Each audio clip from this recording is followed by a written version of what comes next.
हरे कृष्णा। सभी वैष्णव के चरणों में सादर प्रणाम। आज की ड्रामा का शीर्षक है माता सीता का हरण और राम से जटायु की भेंट। राम, लक्ष्मण और सीता चलते चलते दंडकारण्य वन में पहुंचते हैं और वहां गोदावरी नदी के तट पर कुटिया बनाकर सुखपूर्वक जीवन व्यतीत करते हैं।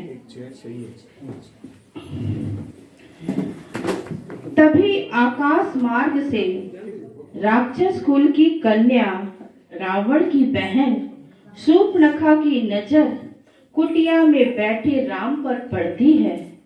वह मोहित होकर नीचे सुंदर रूप धरकर प्रभु के पास आकर मुस्कुराकर बोलती है, हे सुंदर पुरुष।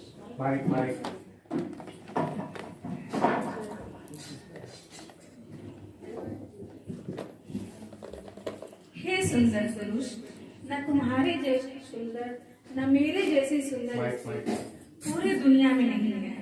लगता है विधाता ने हम दोनों के बहुत अच्छे मन से गढ़ा है।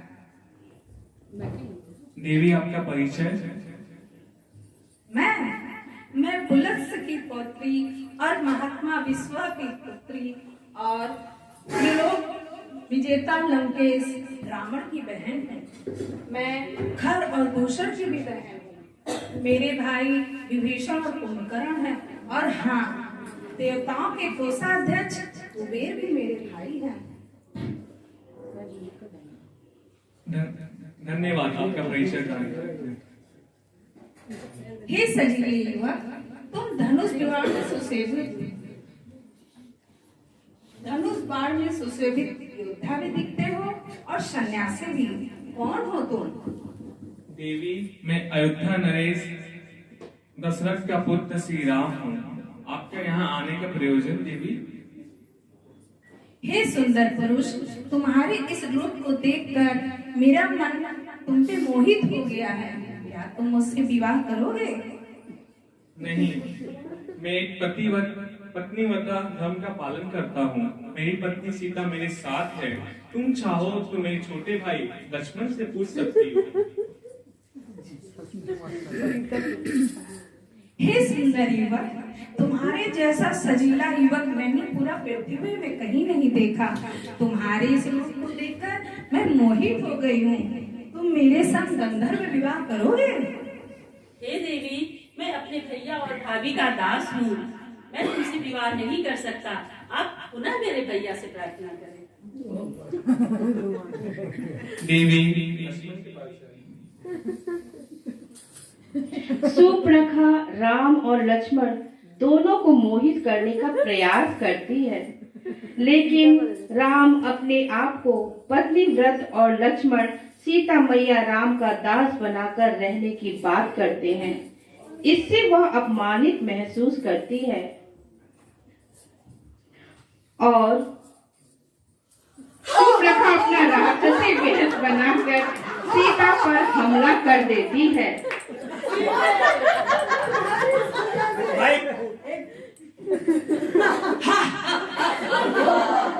सीते मेरा एक परिचय और था। मैं राक्षसी भी थी। तुम्हारे वजह से ये दोनों सुंदर युवक मेरे से विवाह नहीं कर रहे हैं। मैं तुम्हें कच्चा खा जाऊंगी। जिसे राम लक्ष्मण को इशारा करते हैं और राम लक्ष्मण की नाक काट देते हैं।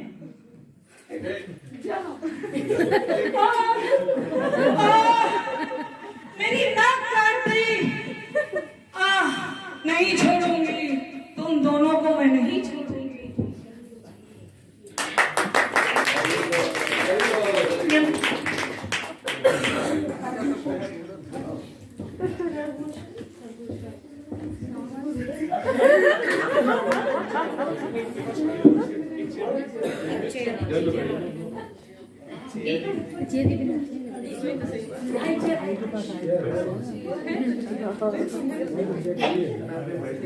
दुहाई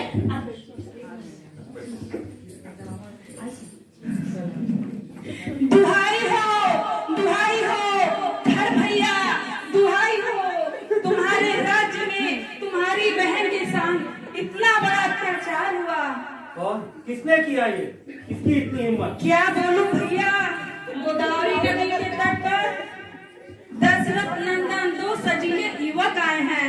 उनके संग एक सुंदर स्त्री थी। मैं उस स्त्री की सुंदरता पूछने के लिए, उसका राज जानने के लिए उसके करीब गई और उसके सुंदरता का राज पूछना चाहा, लेकिन मुझे अकेली पाकर उसके छोटे भाई लक्ष्मण ने मेरी यह दुर्दशा कर दी भैया। ऐसा कौन कैसे कर सकता है? चलो अभी हम उनको देखते हैं। ठीक किया। नहीं हुई अच्छी। तुम क्यों गई थी?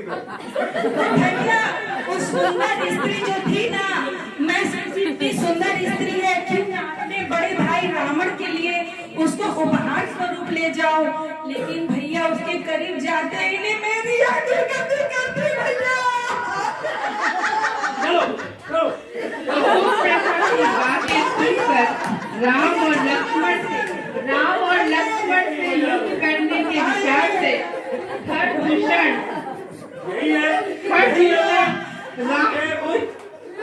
राम पे हमला करते हैं, जिसे प्रभु राम अकेले ही उन दोनों राक्षसों का वध कर देते हैं। इस घटना को देखकर रावण के पास जाती है।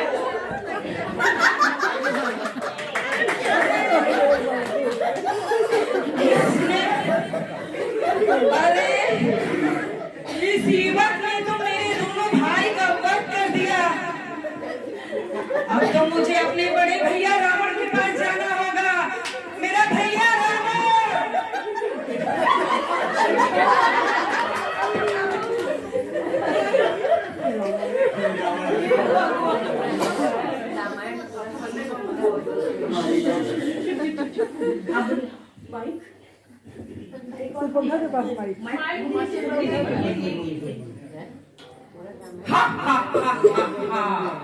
मैं त्रिभुवन का स्वामी, लंकेश है मेरा नाम। तीनों लोग डरते हैं मुझसे, तीनों लोग थरथराते हैं मुझसे। मैंने कैलाशपति शिव जी का कैलाश भी उठा लिया था। भगवान भी मुझसे प्रसन्न है। कैसे त्रिलोक लंकेश हो भैया, तुम्हारे जैसे भाई के होते हुए तुम्हारी सबला बहन का नाक कट गया। ये हाल तुम्हारा किसने किया शूर्पणखा? क्या बताऊं भैया, गोदावरी के तट पर दशरथ नंदन 2 युवक आए हैं। उनके संग एक सुंदर स्त्री थी।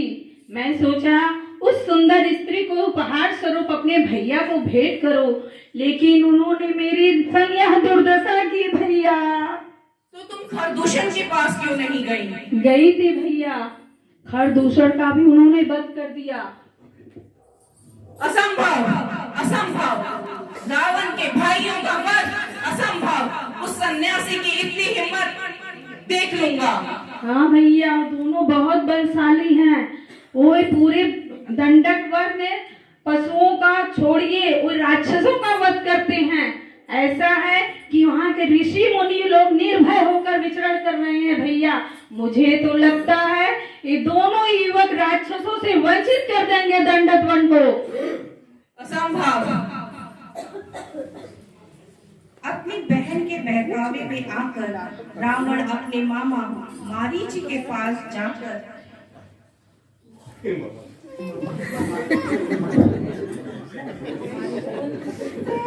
उससे सोने का हिरण बनने का आदेश देते हैं। मारीच, मैं तुम्हें आज्ञा देता हूँ, तुम स्वर्ण हिरण का वेश धारण करो और वन में जाकर सीता को लुभाओ। मारीच रावण को समझाते हैं, पर अहंकार में चूर रावण उसका वध करने की धमकी देता है। तब मारीच भगवान के हाथों ही मरना स्वीकार करता है। निज परम प्रीतम देखी लोचन, सुफल करि सुख पाई हो।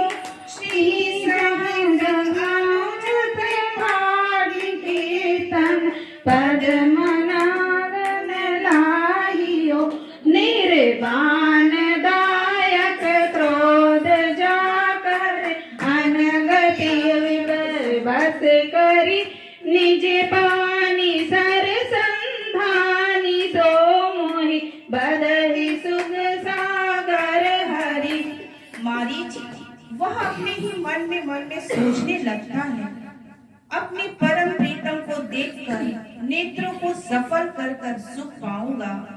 जानकी जी सहित और छोटे भाई लक्ष्मण जी सहित कृपा निधान श्री राम जी के चरणों में मन लगाऊंगा, जिसका क्रोध भी मोक्ष देने वाला है और जिनकी भक्ति उन आवश को भी वश में करने वाली है। अब वे ही आनंद के समुद्र श्री हरि अपने हाथों से वाण सघन कर मेरा वध करेंगे। मम पाछे धर धावत करे सरासन वार, फिरे फिरे प्रभु ही विलोकहु धन्य नमो समान। धनुष बाण धारण किए मेरे पीछे पीछे पृथ्वी पर दौड़ते हुए प्रभु को मैं फिर कर देखूंगा। मेरे समान धन्य दूसरा कोई नहीं है। तब रावण मारीच से कहता है, मारीच, मैं यहाँ पुष्पक विमान छिपा देता हूँ। तुम सीता के सामने जाओ और स्वर्ण हिरण बनकर उसको लुभाओ, समझे? जो आ गया महाराज। एक समय की बात है, लक्ष्मण जी जंगल में वन में लकड़ी काटने को जाते हैं। तभी श्री राम माता सीता कुटिया में बैठकर बातें करते हैं। हे प्रिय सीते, अब मैं कुछ मनोहर लीला करने जा रहा हूँ। अब तुम अग्नि में निवास कर लो। जो आज्ञा प्रभु। इस तरह सीता जी प्रभु श्री राम को हृदय में रखकर अग्नि में प्रवेश करती हैं और एक दूसरी छाया सीता प्रकट होती है।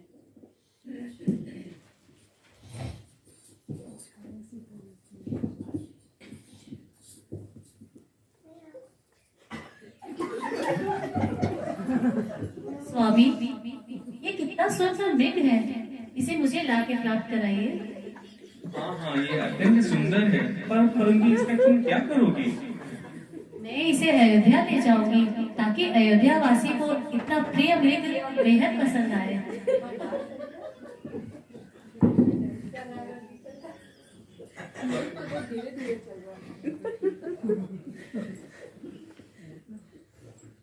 ये मृग तो मुझे मायावी लग रहा है भैया। भाभी का ये मोह मुझे उचित नहीं लग रहा है। ये कोई प्राकृतिक मृग नहीं लग रहा है, ये तो अप्राकृतिक है। लक्ष्मण, इस सृष्टि में कोई भी चीज प्राकृतिक अप्राकृतिक नहीं हो सकती। भगवान की माया द्वारा यहाँ पर कुछ भी हो सकता है। तुम कल्पना कर सकते हो जो तुम कल्पना ना करो, लेकिन कहीं ना कहीं इस ब्रह्मांड में वो रची जात क्या है। भाभी का ये मोह मुझे उचित नहीं लगता है। कहीं ये मोह हमें संकट में न डाल दे भैया। अगर ये मायावी हुआ तो मैं इसका वध कर दूंगा, अगर मायावी नहीं हुआ तो मैं ये भाभी सीता को गिफ्ट कर दूंगा।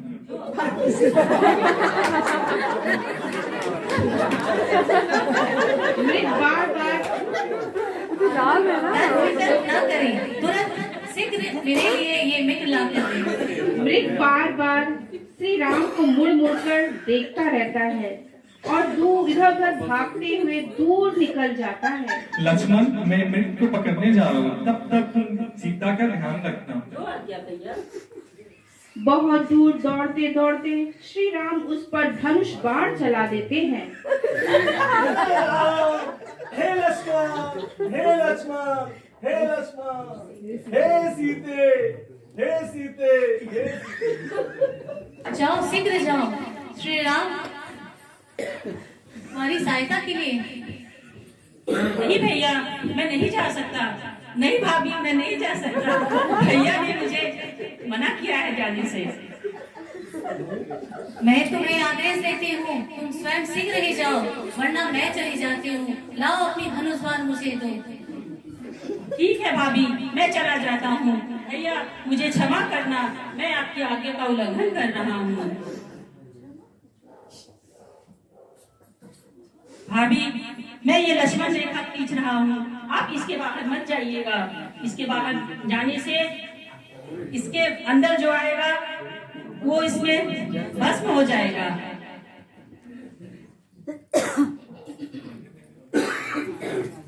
भिक्षाम देही, भिक्षाम देही। ये लीजिए मुनिवर। हे देवी, आप उचित रीति से एक साधु को भिक्षा दे। नहीं नहीं, मैं ये मर्यादा पार नहीं कर सकती। तो लगता है मुझे बिना भिक्षा के ही जाना पड़ेगा। आप मुझे क्रोध दिला रही हैं। मैं आपको और आपके पति को श्राप दूंगा। नहीं नहीं नहीं नहीं मुनिवर, मैं स्वयं आती हूँ।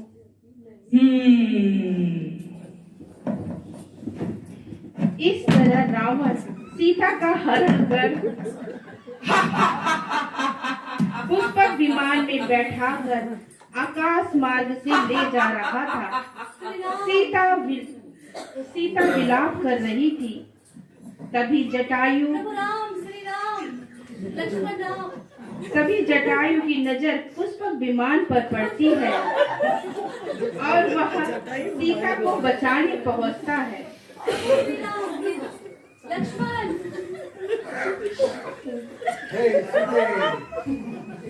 तुम अब चिंता नहीं करो, मैं इस दुष्ट रावण को वध कर दूंगा। रावण और जटायु के बीच युद्ध होता है। जटायु अपना पूरा प्रयास करता है कि सीता को छुड़ाए, पर रावण थक कर जटायु पर वार कर देता है, जिससे वह जमीन पर गिर जाता है।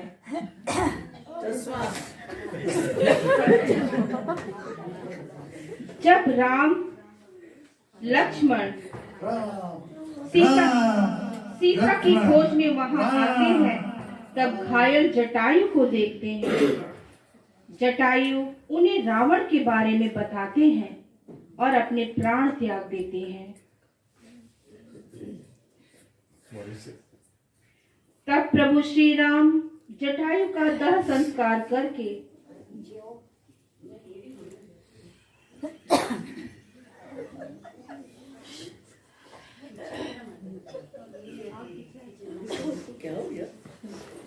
दाह संस्कार करके दक्षिण की तरफ बढ़ जाते हैं।